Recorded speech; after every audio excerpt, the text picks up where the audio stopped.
ছোটবেলা থেকেই দেখেছি যেই সন্তানের বাবার টাকা আছে বা ক্ষমতা আছে সেই সন্তানের বাবার বাড়িতে তার সম্মান আছে।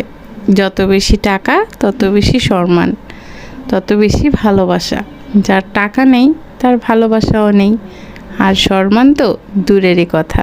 ঠিক সেম কাহিনী বিয়ের পর, বড় হওয়ার পর যখন বিয়ে হয় একটি মেয়ের, ঠিক এমনটাই ঘটে। যার স্বামীর যত টাকা আছে বা ক্ষমতা আছে সেই স্বামীর স্ত্রীরাই সুখে থাকে, সম্মানে থাকে।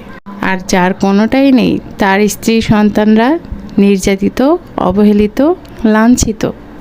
ছোটবেলা থেকেই দেখেছি যেই সন্তানের বাবার টাকা আছে বা ক্ষমতা আছে সেই সন্তানের বাবার বাড়িতে তার সম্মান আছে। যত বেশি টাকা তত বেশি সম্মান, তত বেশি